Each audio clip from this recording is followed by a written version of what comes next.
অঙ্কগুলো করি আজকে। কিছু অঙ্ক আর বাকি আছে পার্সেন্টেজের এখান থেকে। এগুলো প্রফিট অ্যান্ড লসের, বুঝলে? এই যে টাইপ 11টা আমি করিয়েছি তোমাদের। প্রফিট অ্যান্ড লসের টাইপ 11 টাইপ 11 যতগুলো অঙ্ক ছিল আমি এখান থেকে কপি করে সবগুলো করিয়েছি 53 পর্যন্ত, 53 পর্যন্ত।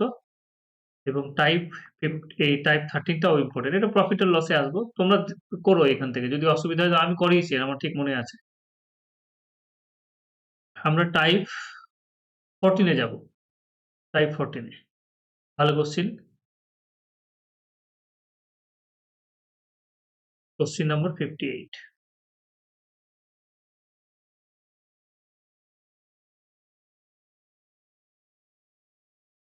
রেকর্ডিং হচ্ছে।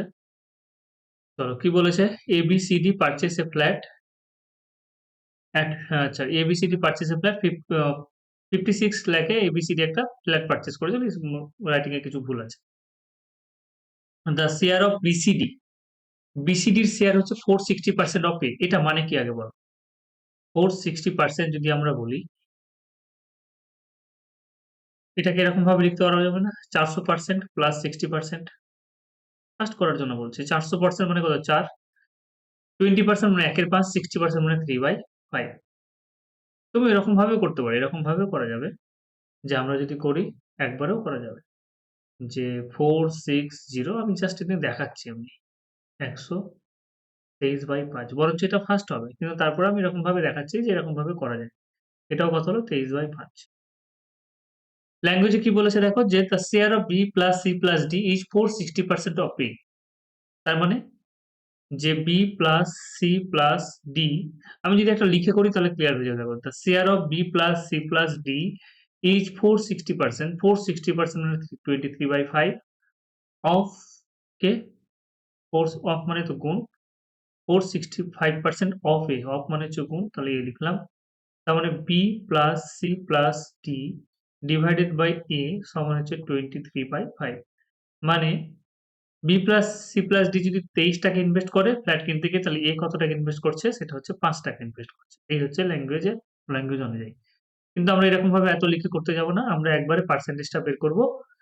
লাস্টে যেটা আছে, B plus C plus D is 460% of the share of B plus C plus D is 460% of A. তার মানে হচ্ছে এটা হচ্ছে গিয়ে তোমার এ এর শেয়ার, লাস্টে যেটা বলেছে। আর এটা হচ্ছে গিয়ে তোমার বি, সি এবং ডি এর শেয়ার। তাহলে এটা 23। এ এর শেয়ার কত? এ এর শেয়ার হচ্ছে কি 5 ইউনিট। বলো, এটা বোঝা গেল?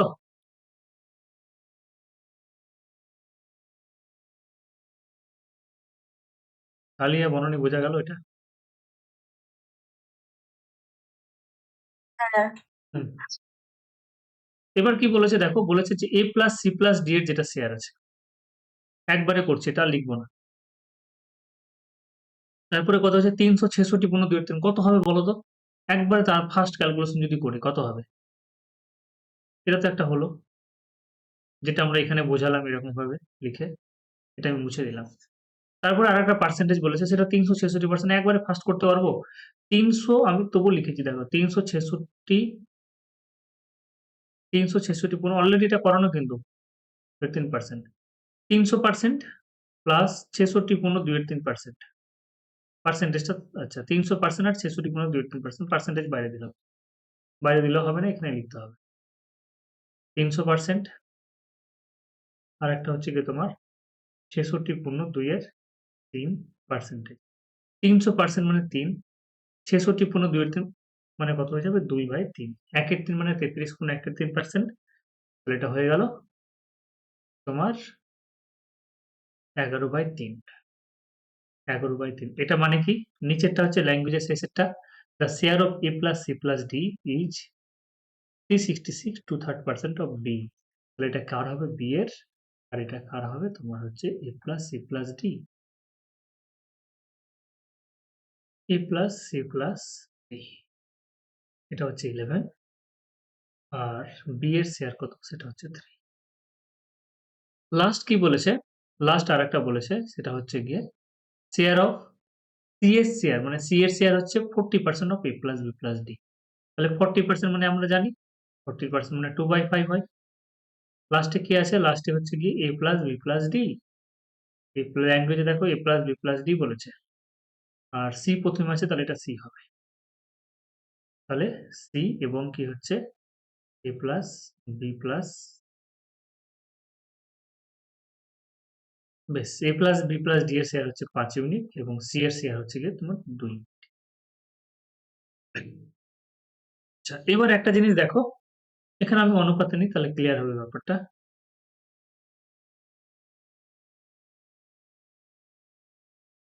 আমরা যদি রেশিও অনুযায়ী দেখি তাহলে এখানেও দেখো এই লাইনে এবিসিডি আছে, এখানেও কি আছে এবিসিডি আছে এবং এখানে কি আছে তোমার এবিসিডি আছে, অন্য কেউ নেই। তাহলে এদের যে শেয়ারের যেটা ভ্যালু, মানে আমরা ইউনিট যদি যোগ করি তাহলে কি হবে, সেম হবে। মানে এখানে এটা মিলে কত হচ্ছে 28, তাহলে এখানেও কত হতে হবে, এখানেও 28 হতে হবে, এখানেও তোমার 28 হতে হবে এবং এখানেও তোমার কি হতে হবে, 28 হতে হবে, 28 ইউনিট হতে হবে। কারণ তিনটে জায়গাতে দেখো এবিসিডি মিলেই তোমার এবিসিডি আছে, অন্য কেউ নেই। তাহলে আমরা শেয়ার ভ্যালুটা সবার সেম করে নেব এখানে, মানে সবাই যোগ করে যেটা আসবে সেটা যাতে সবগুলোতে থাকে। তাহলে এখানে 28 ইউনিট করতে গেলে কত করতে হবে বলো, এখানে কত দিয়ে গুণ করতে হবে তুমি দেখো, 11 আর 3 14, 14 দিয়ে কত 28, তাহলে 2 দিয়ে গুণ করে দাও, 11 দিয়ে 22, 3 দিয়ে কত 6, এখানে হচ্ছে 5 আর 2 এ 7, 7 ইউনিট রিপ্রেজেন্ট করবে কত 28 ইউনিটকে, তাহলে 1 ইউনিট রিপ্রেজেন্ট করতে কত 4 ইউনিটকে, তাহলে 4 দিয়ে গুণ করতে হবে, 4 দিয়ে কত 8, এটা কত হয়ে গেল 4 5 20। এখানে কিভাবে করেছি যে 11 আর 3 এ কত হচ্ছে 14, 14 ইউনিট রিপ্রেজেন্ট করবে 28 কে, কারণ আমাকে 28 নিয়ে আসতে হবে, তাহলে 1 ইউনিট মানে হচ্ছে 2, তাহলে 2 দিয়ে গুণ করে দিয়েছি, এটাকে 2 দিয়ে গুণ করে দিয়েছি আর এখানেও 2 দিয়ে গুণ করে দিয়েছি। এখানে কি করলাম 4 দিয়ে গুণ করলাম, এখানেও কি করলাম 4 দিয়ে গুণ করলাম। বলো এটুকু ক্লিয়ার?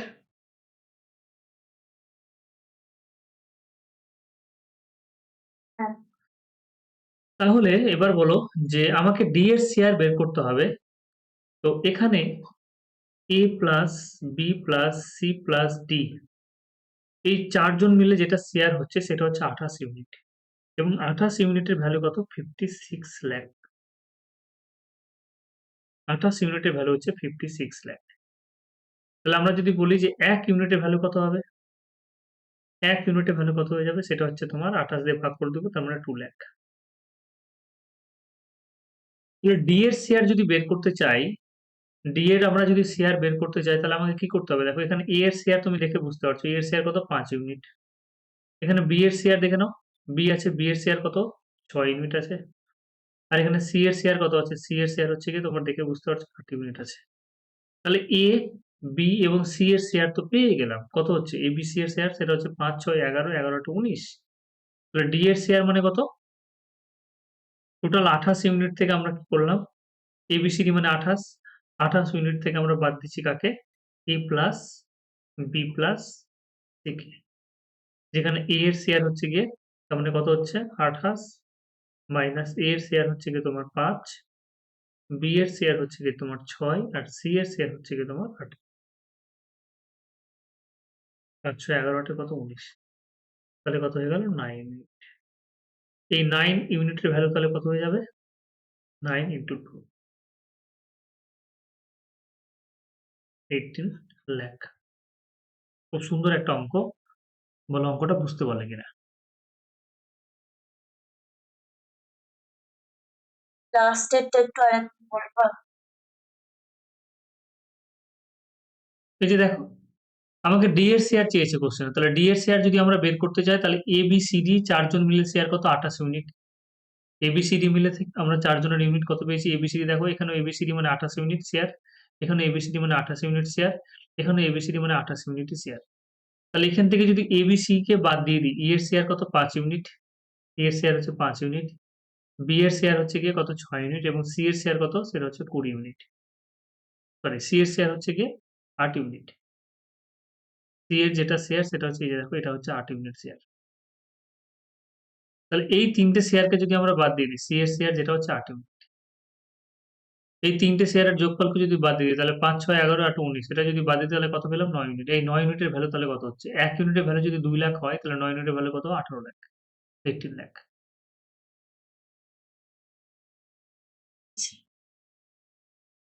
বেশ।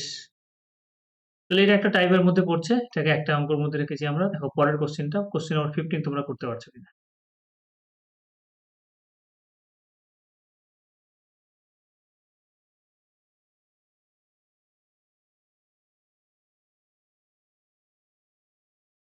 The reduction of rupees 2 per kg enables a man's purchase 4 kg more sugar for rupees 16. Find the original price. আচ্ছা, একটা জিনিস দেখো যে আমরা যদি প্রাইস এর সাথে যদি আমরা কোয়ান্টিটি, প্রাইসের সাথে যদি কোয়ান্টিটি আমরা গুণ করে দিই তাহলে কি হয়ে যাবে, এক্সপেন্ডিচার হয়ে যাবে। প্রাইসের সাথে কোয়ান্টিটি গুণ করলে কিন্তু এক্সপেন্ডিচার হয়ে যায়। তাহলে কোয়ান্টিটি মানে কি? কোয়ান্টিটি মানে কিছুই না, এক্সপেন্ডিচার ডিভাইডেড বাই প্রাইস। এই কনসেপ্টটাকে এখানে লাগাবো কাজে। তাহলে একটা ফ্যামিলি আগেও 16 কেজি কিনেছে, সরি আগেও একটা ফ্যামিলির 16 টাকায় তোমার খরচ ছিল, দেখো রুপিস 16। এখনো ওই একটা ফ্যামিলির 16 টাকায় খরচ আছে, আগেও 16 টাকা ছিল, এখনো 16 টাকা আছে। কিন্তু এখন কি হয়েছে, প্রাইসটা দাম কমে গেছে, তাহলে আমি প্রাইস ধরে নিলাম, let price X rupees per kg. আমরা প্রাইস কত ধরলাম, লেট প্রাইস হচ্ছে কি এক্স রুপিস পার কেজি। কোনো কিছু একটা জিনিস, আচ্ছা এখানে সুগারের কথা বলেছি, আমরা সুগারের প্রাইস ধরে নিলাম এক্স রুপিস পার কেজি। তাহলে এখন সুগারের দাম কমেছে, এখন দাম কমেছে কত, দাম কমে এত টাকা হয়েছে, এক্স টাকা ছিল, এখান থেকে 2 টাকা দাম কমে গেছে। আগে দাম কত ছিল, এক্স টাকা ছিল। তাহলে এখানে কোয়ান্টিটি, তাহলে এখন আমি কতটা পাচ্ছি, 16কে আমি কি করলাম, এক্স মাইনাস 2 দিয়ে ভাগ করলাম, এটা এখনকার কোয়ান্টিটি। আগের কোয়ান্টিটি কত, আগে হচ্ছে কি তোমার 16কে আমি কি করলাম, এক্সপেন্ডিচারকে তোমার প্রাইস দিয়ে ভাগ করে দিলাম, তাহলে এটা এখনকার কোয়ান্টিটি। তাহলে দুটো কোয়ান্টিটির মধ্যে যেটা ডিফারেন্স সেটা আমাকে বলে দিয়েছে কত, 4 কেজি বেশি পাচ্ছ। ইকুয়েশনটা বোঝা গেল বলো?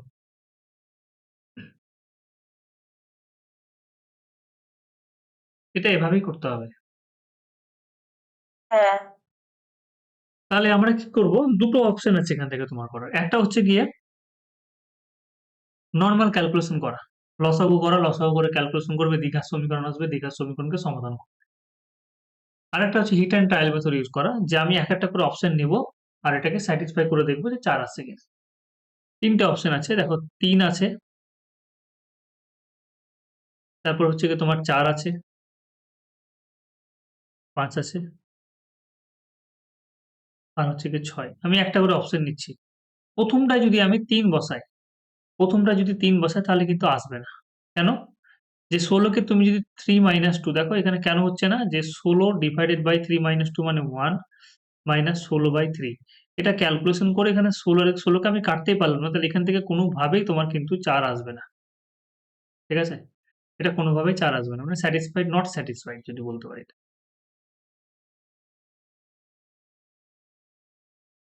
এটা কিন্তু স্যাটিসফাইড করছে না। 4 বসিয়ে দেখবো। 4 বসালে 16কে এখানে কি করলাম, 16 divided by 4 minus 2 minus 16 divided by 8, 4, 4। তাহলে কি হচ্ছে, স্যাটিসফাইড হচ্ছে। হ্যাঁ, এটা স্যাটিসফাইড হচ্ছে, তাহলে অ্যান্সার আর দেখার দরকার নেই, এটা হবে। এটাকে ভ্যালু পুটিং মেথড বলে, যে আমরা একটা একটা করে ভ্যালু চেক করে দেখব। তাহলে আমাকে যদি বলে অরিজিনাল প্রাইস বলেছে, তাহলে অরিজিনাল প্রাইস কত হয়ে যাবে, অরিজিনাল প্রাইস আমরা ধরেছি, এটা হচ্ছে অরিজিনাল, লেট ধরে যেটা ধরেছি সেটা হচ্ছে original price.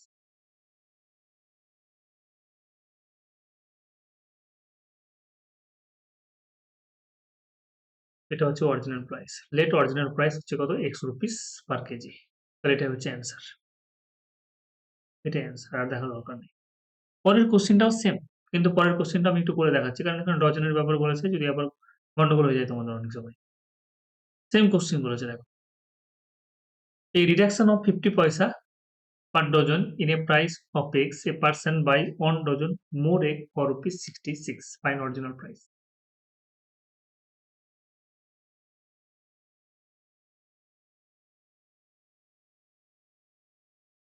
Let original price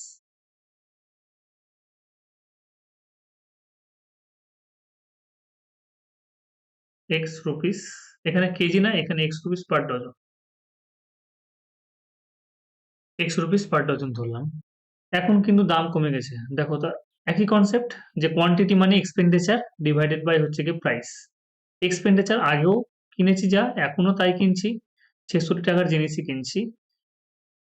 কিন্তু আগে যেটা প্রাইস ছিল, এখন যেটা প্রাইস হচ্ছে সেটার দাম কমে গেছে। সেটা হচ্ছে গিয়ে কত টাকা হয়েছে, এক্স মাইনাস। দেখো ৫০ পয়সা, 50 পয়সা মানে কি, 50 পয়সা মানে হাফ টাকা, 50 পয়সা মানে হাফ টাকা, হাফ রুপিস।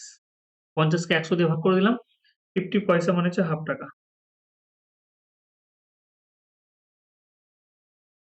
আচ্ছা, এখানে কত হচ্ছে, a reduction of 50 paisa per dozen in a price of x a person buy 1 dozen more x। এটা আগের প্রাইস, আগের দাম ছিল x টাকা, এখন দাম কি হচ্ছে হাফ টাকা কমে গেছে। তাহলে এদের দুটোর মধ্যে যেটা কোয়ান্টিটির পার্থক্য সেটা কত হচ্ছে, 1 ডজন। আগের ইকুয়েশন বোঝা গেল ব্যাপারটা।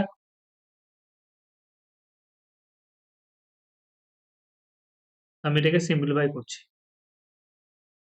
আচ্ছা, সিম্পলিফাই করলে দেখো কি হচ্ছে, একটা লাইন বেশি করছি নাহলে।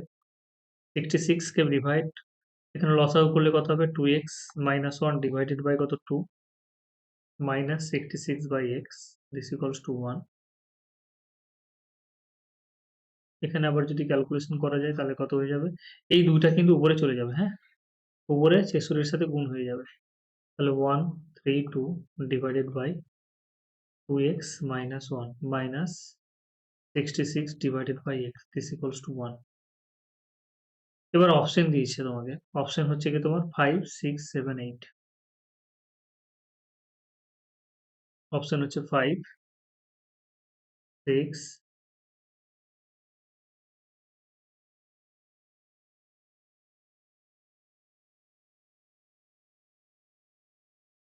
7 8। প্রথমে 5 বসাচ্ছি, 5 যদি বসায় তাহলে দেখি এখানে কত হচ্ছে, 132 ডিভাইডেড 5 দিয়ে 10 9 66 বাই 5। কোনো লাভের লাভ কিছু হলো না, এখান থেকে 1 আসার সম্ভাবনা হবে না, এটা এখান থেকে আসবে না। কারণ ক্যালকুলেশন করে আমি 66 এ কাটতে পারলাম না, 6 বসে দেখি কি হচ্ছে, 132। অপশন দেখে অনেক সময় বোঝা যায়, বুঝলে। 132 6 দিয়ে 12 মাইনাস 11 মাইনাস 66 বাই 6। এখান থেকে একটা আসার সম্ভাবনা আছে, ক্যালকুলেশন যদি করা যায়। এটা 12 হবে, এটা 11 হবে, দিস ইকুয়ালস টু 1। তাহলে এটা কি হচ্ছে, মিলছে। এটা স্যাটিসফাইড হলো। অ্যান্সার কি হবে, এটা।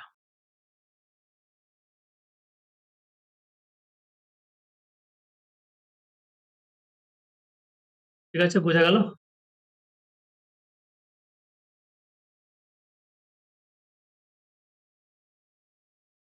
আলিয়া বনানি বুঝতে পারলে, বেশ হ্যাঁ।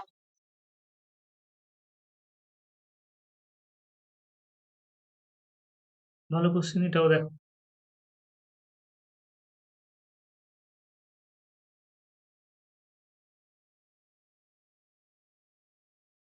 হুম, কি বলেছে, এ ম্যান, এই টাইপের কোশ্চেন আসে পরীক্ষাতে, বলছে a man spend 60% of his income, 60% of his income কি করছে, এ ম্যান স্পেন্ডস করে দিচ্ছে, খরচ করে, a man spend 60% of his income. If his income is increase by 15% and his expenditure is decreased by increase by 15%, find the rate of change in his saving। এটা তুমি 100 ধরেও করতে পারো, 100 ধরেও করতে পারো, অথবা তুমি বেস ফ্র্যাকশন ধরে করতে পারো। আমি দুটো মেথডে দেখাচ্ছি যে কিভাবে করছি আমরা। ইনকাম, এক্সপেন্ডিচার এবং হচ্ছে সেভিং। ইনকাম, এক্সপেন্ডিচার এন্ড আরেকটা হচ্ছে সেভিং। ১০০ টাকা ইনকাম করলেও ৬০ টাকা খরচ করে দিচ্ছে, তাহলে সেভিং কত হলো, ৪০ টাকা। ১০০ টাকা ইনকাম করলে দেখো, এ man spend 60% of his income, তাহলে ৬০ টাকা খরচ করে দিলে সেভিং ৪০ টাকা হচ্ছে। If his income is increase by 15%, এবার ইনকাম যদি 15% বেড়ে যায় তাহলে কত হলো, ১১৫। এক্সপেন্ডিচারও কি হচ্ছে, 15% বেড়ে যাচ্ছে। বলো 15% বাড়লে কত হবে এক্সপেন্ডিচার?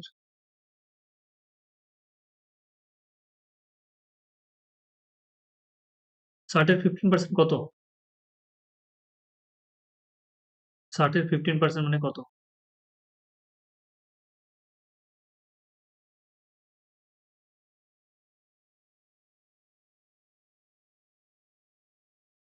৳৯ নাকি? হ্যাঁ, 60 এর 15% মানে হচ্ছে ₹9। তাহলে এবার বলো সেভিং কত হচ্ছে?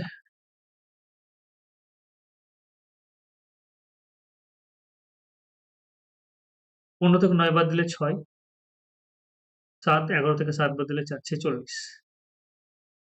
আগে ৳40 সেভিং হচ্ছিল, এখন ৳6 বেশি হচ্ছে। তাহলে সেভিং এর চেঞ্জ কতটা এসেছে দেখে নাও। 0, 0 কেটে গেল। 2, 2 দিয়ে কত 5, 2 দিয়ে কত হচ্ছে 3। তাহলে কত হলো 15%। তাহলে সেভিংটাও কি হচ্ছে 15% ইনক্রিজ হচ্ছে। Find the change in saving. তাহলে 15% সেভিং কি হচ্ছে ইনক্রিজ করছে। সেভিং তাহলে 15% ইনক্রিজ করছে। এটা হচ্ছে কি 100 ধরে তুমি এরকম ভাবে করলে করতে পারো। এবার আমরা বেস ফ্র্যাকশন ধরেও করতে পারবো। এটা বোঝা গেল গো? হ্যাঁ, আচ্ছা, আমি সেটাই ভাবছি যে স্যার 2-2.5 ঘন্টা পড়ায় কি করে। 20% মানে 1 এর 5, 60% মানে হচ্ছে 3/5। স্যার পড়াচ্ছে এখনো? পড়ছো তোমরা? হ্যাঁ, কয়েকদিন পড়ায়নি। হুম। এতক্ষণ পড়ায় কি করে গো 2-2.5 ঘন্টা? কলকাতাতে শুধু পড়াতে পারি 2 ঘন্টা। এই এর আগের দিন ডিআই ক্লাস নিলাম। প্রায় 2 ঘন্টা 15 মিনিট ক্লাস নিয়েছি। তো ওখানে হয়ে যায় মোটামুটি। অফলাইনে 2-2.5 ঘন্টা কোনো ব্যাপার না। সামনাসামনি থাকে তো অনেক গল্প, মানে 10 মিনিট পড়াই, 5 মিনিট আবার গল্প করলাম। এরকম করে হয়ে যায়। অনলাইনে 2-2.5 ঘন্টা পড়ানো মানে বিশাল ব্যাপার। ইনকাম ৳5, দেখো 60% খরচ করে দিচ্ছে। তার মানে এর যদি ইনকাম ৳5 হয়, ৳3 খরচ। সেভিং কত হলো? ৳2। ইনকাম ৳5 হচ্ছে, এক্সপেন্ডিচার ৳3 হয়ে যাচ্ছে, তাহলে সেভিং কত হচ্ছে? ৳2। এই যে এরকম ভাবে আমরা নিলাম, এটাকে নিজের মতো করে সাজাতে পারবো। কারণ এটা আমরা রেশিওতে নিচ্ছি। আমি যদি এখানে 500 করি, তাহলে এখানে 300 করব, এখানে 200 করব। 100 নিলে বেশি সুবিধা আছে ক্যালকুলেশন করতে। ইনকাম কি হয়েছে? 15% বেড়ে গেছে। ইনকাম 15% বেড়ে গেছে। 15% বেড়ে যাওয়া মানে কত হয়ে যাওয়া? 5×9 75, দেখো নিমেষে হয়ে গেল। এক্সপেন্ডিচার 15% বেড়ে গেছে। 15% বেড়ে যাওয়া মানে ৳45 এক্সপেন্ডিচার বেড়ে গেল। ৳45 এক্সপেন্ডিচার বেড়ে গেল, তার মানে কত? 345। তাহলে এখন সেভিং কত হচ্ছে? বিয়োগ করে দাও। 5 থেকে 5 বাদ দিলে 0, 7 থেকে 4 বাদ দিলে 3, 5 থেকে 3 বাদ দিলে 2। ৳30 সেভিং হচ্ছে কততে? 200 তে। তাহলে ৳100 কত?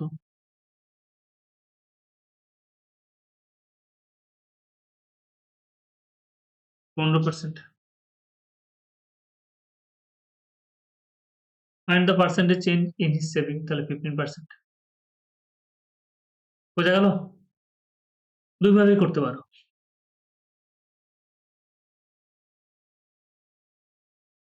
হ্যাঁ, পরেরটা করবে একই রকম ভাবে বেস ফ্র্যাকশন দিয়ে করবে। বেস ফ্র্যাকশন দিয়ে করলে বেশি তাড়াতাড়ি হয়। আর এখানে 100 ধরে নেবে। 100 দিয়ে গুণ করে নেবে।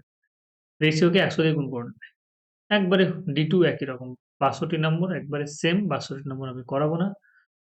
আমি তোমাদের এবার যেটা করাবো সেটা হচ্ছে গিয়ে 63।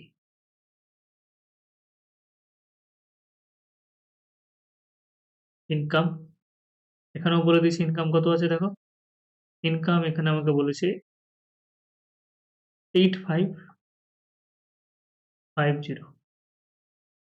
এক্সপেন্ডিচার বলে দিয়েছে কত? 5700। সেভিং কত? সেভিং এখান থেকে সাবট্রাক্ট করে দাও। 0 থেকে 0 বাদ দিলে 0, 5 থেকে 0 বাদ দিলে 5, 15 থেকে 7 বাদ দিলে কত? 8, 6, 8 থেকে 6 বাদ দিলে 2, ৳2850 হচ্ছে সেভিং। Income, expenditure, saving. আচ্ছা, এবার এখানে যদি আমি বাড়াই না, এই যে এখানে কি বলেছিল ইফ হিজ ইনকাম, আচ্ছা এখানে একটু ল্যাঙ্গুয়েজ ভুল আছে, if his income and expenditure is increase by 19% আর 13%। ইনকাম বাড়ছে কত তোমার 19%। এবার এখানে তুমি যদি 19% বাড়াতে যাও তাহলে ক্যালকুলেশন খুব লেন্দি হয়ে যাবে। এখানে যদি 19% বাড়াতে যায়, এখানে যদি 13% বাড়াতে যায়, এটা ক্যালকুলেশন করতে বিরক্ত লাগবে পরীক্ষার হলে।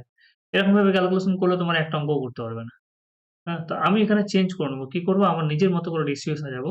সেই জন্য আমি ক্যালকুলেশন করে ছোট করে নেবো। ফার্স্ট তো আমি প্রায়োরিটি দিব, সেভিং এ প্রায়োরিটি দিব না। ফার্স্ট আমি প্রায়োরিটি দেব ইনকাম আর এক্সপেন্ডিচারে। তো ক্যালকুলেশন যদি করি 5 দিয়ে কাটো। 5 17 85, 5 একে 5 শূন্য। 5 একে 5, 5 14 70 শূন্য। সরি একটা শূন্য কেটেই যেত আগে। 3 দিয়ে কাটো। 3 5 15, 3 7 কত 21। 3 দিয়ে কাটো, 3 3 9, 3 8 কত 24। 19 দিয়ে কাটো, 19 3 57, 19 দিয়ে কত হয়ে গেল 38। এগুলো সব রেশিওতে আসছে কিন্তু।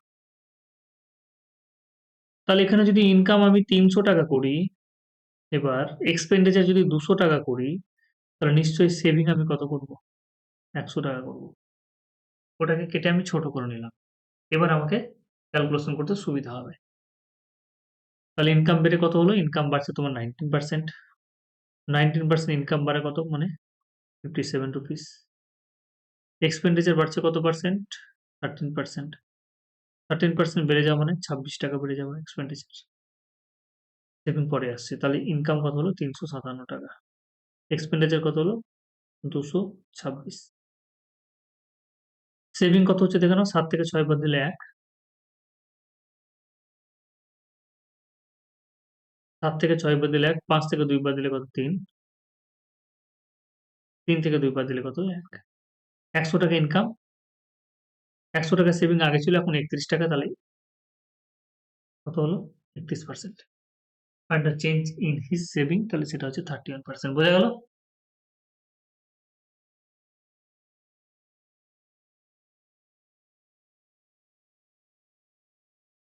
বলো। সেভিংসটা 100। আচ্ছা, আচ্ছা, হ্যাঁ, হ্যাঁ, বুঝতে পেরেছি। 100 টাকা কোনো কিছু বাড়া মানে সেটাই হচ্ছে কি তোমার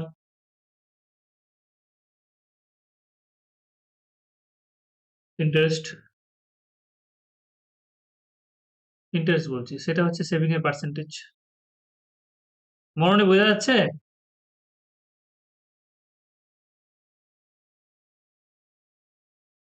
কোশ্চিন নাম্বার 17 দেখো।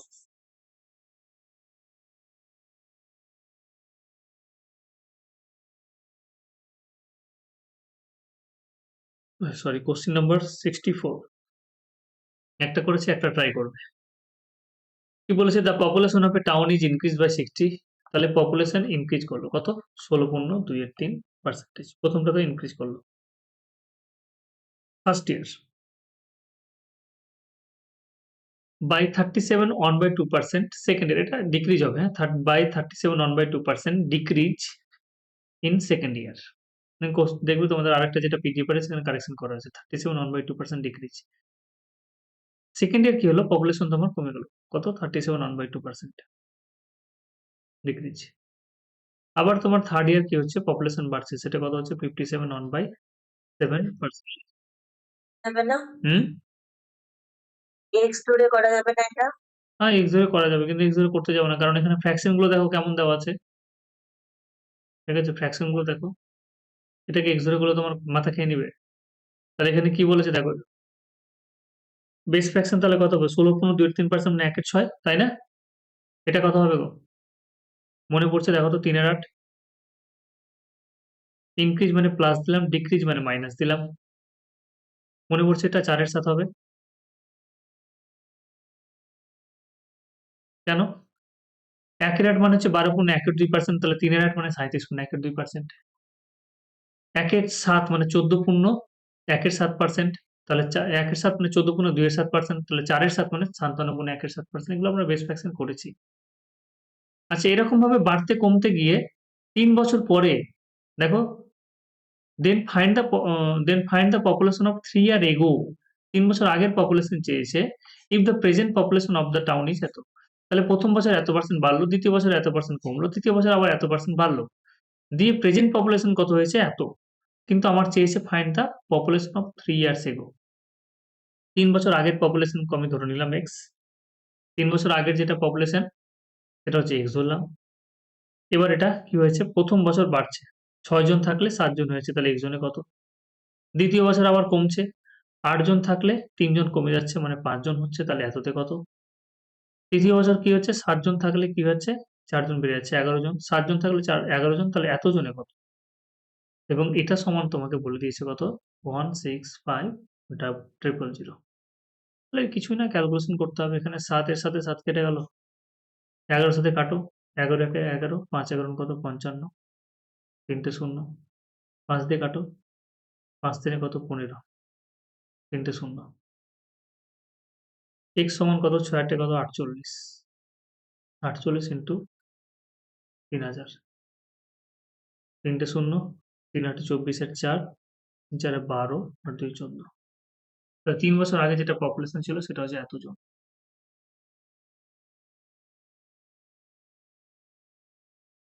তো বলে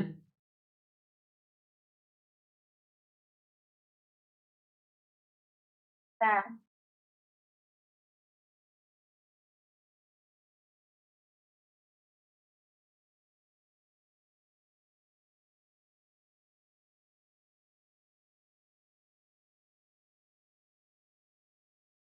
চলো 65টা ট্রাই করিও, একই রকম আছে।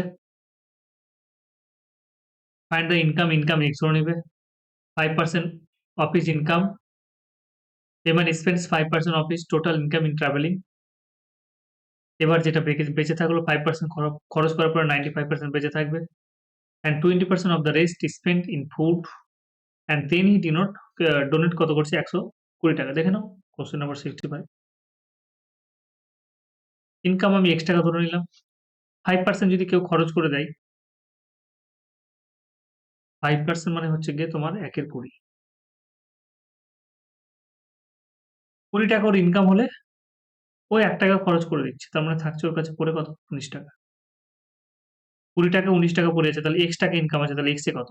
বেশ, তারপরে and 20% of the rest is spent in food, 20% মানে কত, 1 এর 5, 5 টাকা থাকলে 1 টাকা খরচ করে দিচ্ছে, তার মানে পড়ে থাকছে কত, 4 টাকা।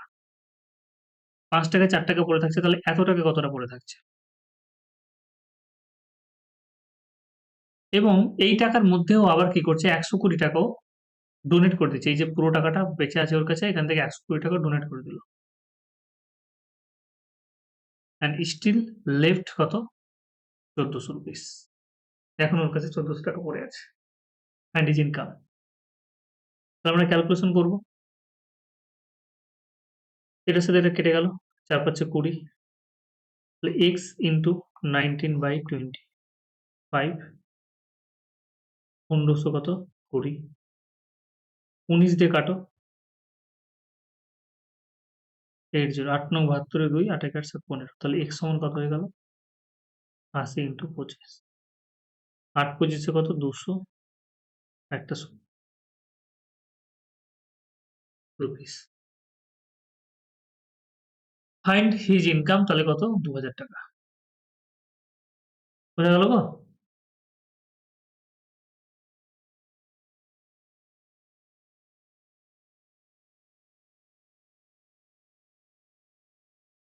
আচ্ছা,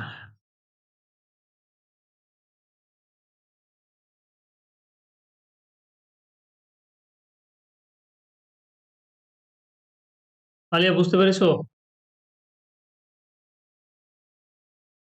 হ্যাঁ। পরের কোশ্চেনটা পারবে, দেখো।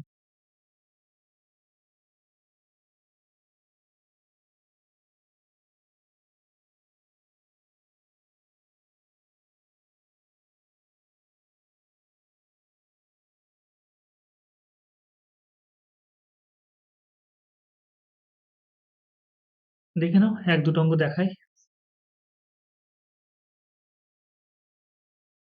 হয়। আজকে নেটওয়ার্কের প্রবলেম আছে মনে হচ্ছে, কথা ক্লিয়ার আসছে না।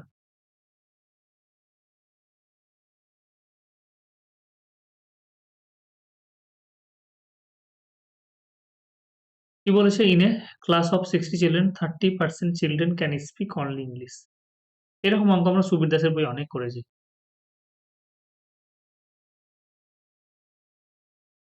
দুটো সাবজেক্ট আছে, তার মধ্যে 30% in a class of 60 children 30% children can speak only English. Only English মানে এই জায়গাটা, অনলি ইংলিশ মানে এইটুকু জায়গা। 30% চিলড্রেন অনলি ইংলিশ, তার মানে অনলি ইংলিশ। 60 জনের মধ্যে শুধুমাত্র 30% ইংলিশ জানছে, ইংলিশ বলতে পারছে, তার মানে 18 জন। 18 জন শুধুমাত্র ইংলিশ পারে। অনলি হিন্দি, হিন্দি বলতে পারে 60 জনের মধ্যে কতজন? 20%, 12 জন।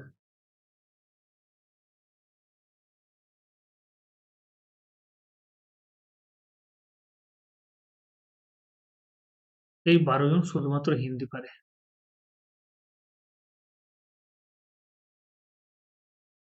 আমাকে কি বলেছে? How many children can speak, আচ্ছা এখানে বলেছে Hindi and rest of the children can speak both the language, and rest of the children both the language পারে। তাহলে কতজন? 60 জন তো আছে, তাহলে এখানে 30 জন ঢুকে আছে। ঠিক আছে কি? How many children can speak Hindi. দেখো এখানে বলে দিয়েছে রেস্ট অফ দ্য চিলড্রেন, যে 60 জনের মধ্যে বাকি যে কজন আছে তারা কি করছে? দুটো ল্যাঙ্গুয়েজই পারছে, বোথ ল্যাঙ্গুয়েজ। তাহলে 18 জন শুধুমাত্র ইংলিশ বলছে, হিন্দি বলছে তাহলে শুধুমাত্র। হ্যাঁ, তাহলে অ্যান্সার কত হয়ে যাবে? অ্যান্সার যেটা হবে, এই যে 30 জন আছে সেটা হিন্দির মধ্যেও আছে এবং এই 30 জন কিন্তু ইংলিশের মধ্যেও আছে। তাহলে আমাকে যদি বলে যে হিন্দি কতজন জানে? হিন্দি জানা মানে কি? হিন্দি জানা মানে হচ্ছে হিন্দি প্লাস ইংলিশ জানা, দুটোই। হিন্দি জানা মানে হচ্ছে Hindi plus English, Hindi and English. Hindi জানা মানে হচ্ছে Hindi plus Hindi and English plus হচ্ছে হিন্দি, অনলি হিন্দি, অনলি হিন্দি। হিন্দি আর ইংলিশ হচ্ছে 30 জন জানে, আর এটা হচ্ছে অনলি হিন্দি 18 জন জানে। সরি, অনলি হিন্দি হচ্ছে কি 12 জন জানে। তাহলে 42 জন। এই হচ্ছে কি অ্যান্সার। বেশ, কোশ্চেন নাম্বার 67 দেখো, পারো।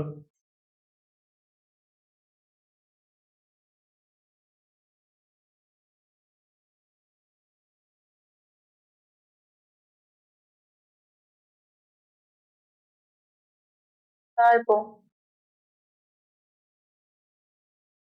দেখো 68 আর নেই এখানে, 12 টাইপ 20 পর্যন্ত আছে। 68, 69 অঙ্ক করেছি তোমাদের অনেক।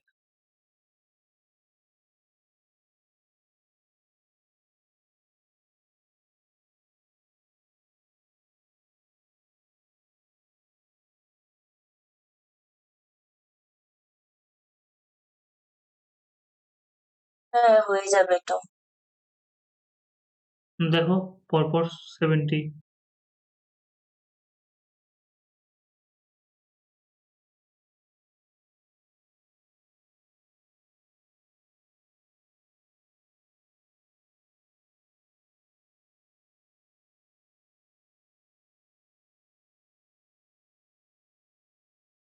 পারবো।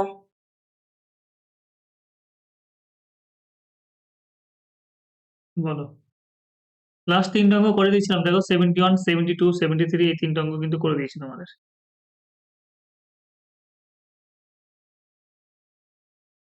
কোশ্চেন নাম্বার 70,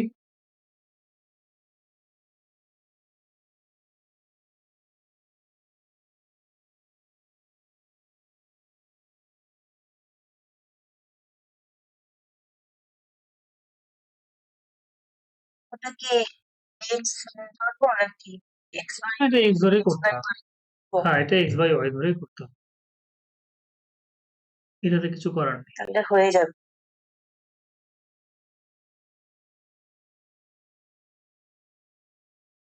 আচ্ছা, কোনো কিছু যদি আমরা একটা ফ্র্যাকশন আমরা এরকম ভাবে ধরি এক্স বাই ওয়াই, এবার আমাকে কি বলেছে যে ফ্র্যাকশনটার নিউমারেটর যেটা আছে মানে লব যেটা আছে সেটা ইনক্রিজ করছে 200%, তাহলে কত হয়ে যায় বলো তো?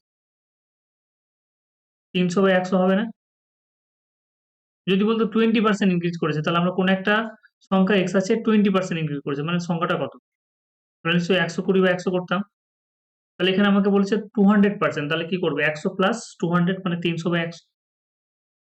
তারপরে 350% ইনক্রিজ করেছে ডিনোমিনেটরটা, তাহলে কত হয়ে যাবে? 450 বাই কত 100,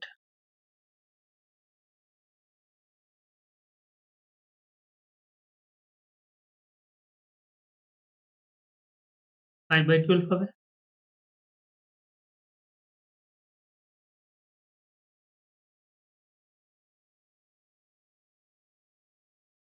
একশো একশো কেটে গেল, শূন্য শূন্য কাটবে, 15 দিয়ে কাটবে, 15 দিয়ে 30, 15 দিয়ে কাটো, 15 দিনে কত 45, 3 দিয়ে কাটো, 3 4 কত 12, আলটিমেট এখানে হলো 2x বাই ওয়াই, এখানে কত হলো 5/4,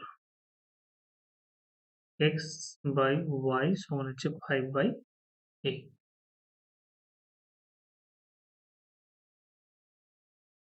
ক্লিয়ার?